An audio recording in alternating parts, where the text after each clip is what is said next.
પક્ષના અલગ અલગ નેતાઓ ભેગા થઈને એમ કે અમે આ બંધારણ સમાજના હિત માટે ઘડ્યું છે અને અમે લાગુ કરીશું, જે નિયમ તોડે એને 2-3, 4 લાખ રૂપિયાના દંડ પણ ફટકારીશું અને ફટકારી પણ રહ્યા છે. તો આપણા નેતાઓ કેમ ના કરી શકે?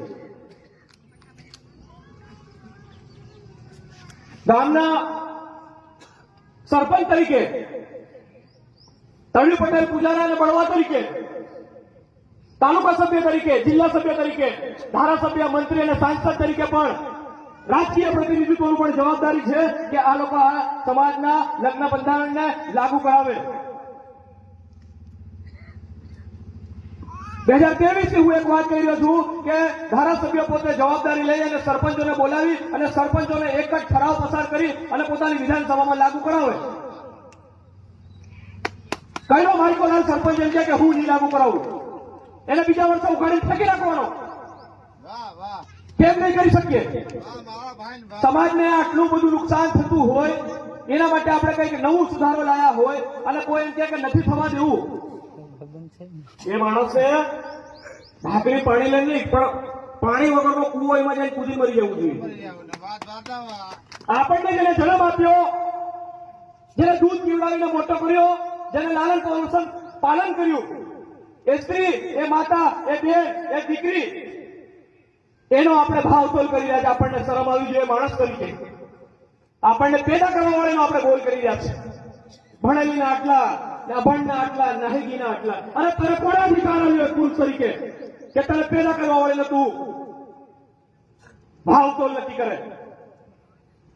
ચાંદલો ગમે એટલો પડાવી લો, એ ક્યારે એ ચાંદલાથી કોઈ જમીન ખરીદી હોય, એફડી કરી હોય કે ઘરેણા ખરીદ્યા હોય, કરોડપતિ બંગલા બનાવી દીધા હોય, એવું ક્યારે કોઈ સમાજમાં બન્યું નથી.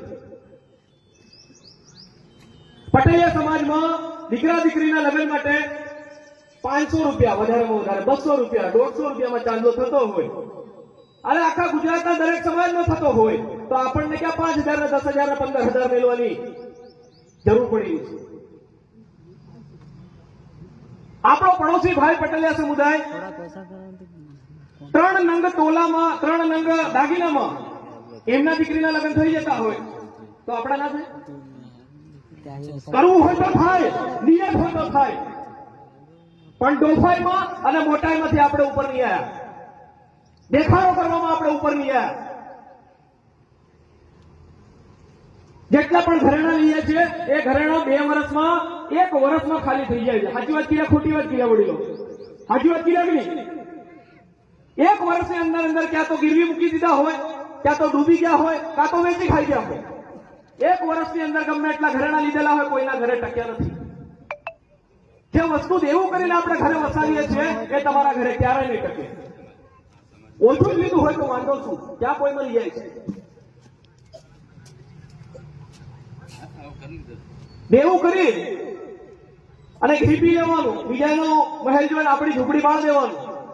અને જયારે આપણા ઘરમાં ટોયલેટ નથી, જયારે આપણા પગમાં ચપ્પલ નથી, આપણા તન પર પહેરવા માટે કપડા નથી, આપણી ઝૂંપડીના ઠેકાણા ના હોય, ત્યાં આપણા લોકો એમ કે 5 લાખ તો અમું લેવાના, તારે બાઈ ભાડે લાખ 5 લાખ. ગામની પંચ કોને કહેવાય? કોને કહેવાય? ધરણી પટેલ પૂજારા કોને કહેવાય? જે ગામનું ભલું કરે, જે અમારી પેઢીનું ભલું કરે. ફલાણા લીધા એટલે આપણે લેવાનું.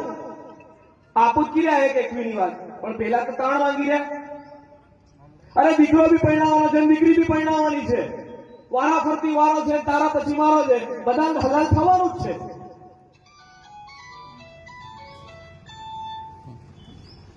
આપણે નહીં લાગુ કરીએ ને તો કોઈ વાંધો નહીં. એક યુવાન તરીકે, એક દીકરા તરીકે હું એક વાત સ્પષ્ટ કહેવા માંગુ છું. વડીલો, આપના હાથમાં કરવાનું એ કરવાનું આપના હાથમાં છે.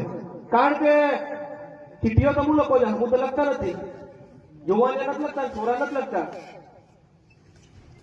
લગ્ન નક્કી કરવું તમારા હાથમાં છે, નિર્ણય કરવો પણ તમારા હાથમાં છે, અને સુધરવું કે ના સુધરવું એ પણ તમારા હાથમાં છે. આ દાહોદ જિલ્લાના દરેક ભીલ ભાઈઓને હું આ વિષયની વાત કરવા માંગુ છું કે તમે નહીં કરો તો વાંધો નહીં, તમારા મળવાનો ઇંતજાર અમે કરીશું. આવનારી પેઢી શિક્ષિત હશે, યુવાન હશે, એ અમે બદલાવ કરીશું, અમે બદલાવ કરીને રહેશું જ. તમે નહીં કરો તો વાંધો નહીં, અમારી આવનારી પેઢી કરશે. ગામમાં પાળિયા નાખેલા છે, એમને નાખેલા વીર પુરુષોના હોય એની મૂર્તિઓ નખાય, એના પાળિયા નખાય. જ્યારે સરપંચ તરીકે, તાલુકા સભ્ય, જિલ્લા સભ્ય, ધારાસભ્ય તરીકે આપણે પાસે સત્તા હોય, શક્તિ હોય, ત્યારે સમાજ હિતમાં આપણે નિર્ણય નથી લેતા તો તમારા જીવવા અને મરવાનો કે આ સમાજ પર જીવવાનો પણ કોઈ અધિકાર નથી.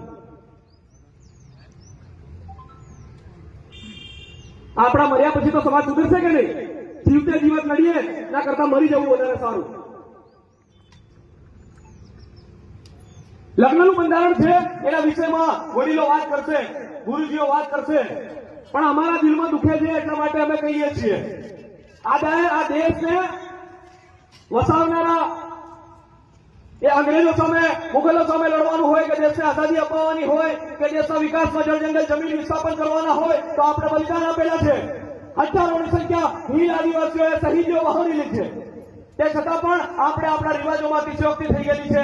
એના અંદર સુધારા વધારા કરવાની જરૂર છે. આપણે આપણા દીકરા દીકરીઓને કાળી મજૂરી કરવા માટે મોકલીએ છીએ. ફક્ત ભીલ આદિવાસીઓ, હજી યાદ રાખજો, ભીલ આદિવાસીઓ. આ ગુજરાતના 14 જિલ્લા હું ફરી ચૂક્યો છું, દરેક લગ્ન એટેન્ડ કર્યા છે મેં. ખાલી ભીલ આદિવાસીઓ આ ચાંદલામાં, આ ઘરેણામાં અને આ દહેજમાં પડેલા છે. એના સિવાય 28 પ્રકારના કોઈ આદિવાસી આવા પ્રકારના રિવાજો નથી ધરાવતા. ઠંડી હોય, તડકો હોય, વરસાદ હોય, કાળઝાળ ગરમીમાં આપણા લોકો મજૂરી કરી રહ્યા. એનું કારણ આ તડવી પટેલ પૂજારા સરપંચ છે. એ વાત કહેતા હું ક્યારે નહીં ખચકાઉં. સુધારો કરવો પડશે, આજ નહીં તો કાલે. અને આપણે મરી જઈએ એના પછી અમે તો રાહ જોઈશું. કાલ કરે છો, આજ કરે છો. ઘણી વાતો કહેવાની થાય પણ અહીંયા સમયની મહામારીના કારણે હું મારી વાતને અહીંયા વિરામ આપું છું. પણ એક વાત હંમેશા ચોક્કસ કહેવા માંગુ છું કે ગામના આગેવાન તરીકે, તળિયું પટેલ પૂજારા સરપંચ તરીકે, તાલુકા સભ્ય, જિલ્લા સભ્ય અને ધારાસભ્ય તરીકે અમે બધાએ વોટ આપી અને આપ સર્વેને આ લોકશાહી વ્યવસ્થામાં આ સમાજની જવાબદારી આપી છે. ત્યારે અમે અપેક્ષા રાખીએ છીએ, આશા રાખીએ છીએ કે આ લગ્નનું બંધારણ એક શિક્ષક તરીકે, એક પ્રોફેસર, એક યુવાન તરીકે હું લાગુ કરવાની તાકાત નથી ધરાવતો. અહીંયા બેઠેલા કોઈ તાકાત નથી ધરાવતા. આ મંચ પર બેઠેલા છે એમના પાસે સત્તા છે, એમના પાસે શક્તિ છે, લાગુ કરવા માટેની તાકાત ધરાવે છે. એના પાસેથી આપણે અપેક્ષા રાખીએ છીએ. જો બીજા સમાજવાળા ધારાસભ્યો પોતાના લગ્નના બંધારણોમાં સુધારા કરતા હોય, પોતે જવાબદારી લઈને સરપંચોને ઠરાવ પસાર કરીને લગ્નના નવા સુધારા કરતા હોય તો આપણે કેમ નહીં કરીએ? ના કરીએ તો પછી પદ છોડ દેવા જોઈએ. જોહાર, આભાર, જય શ્રી પ્રદેશ. એકવાર જોરદાર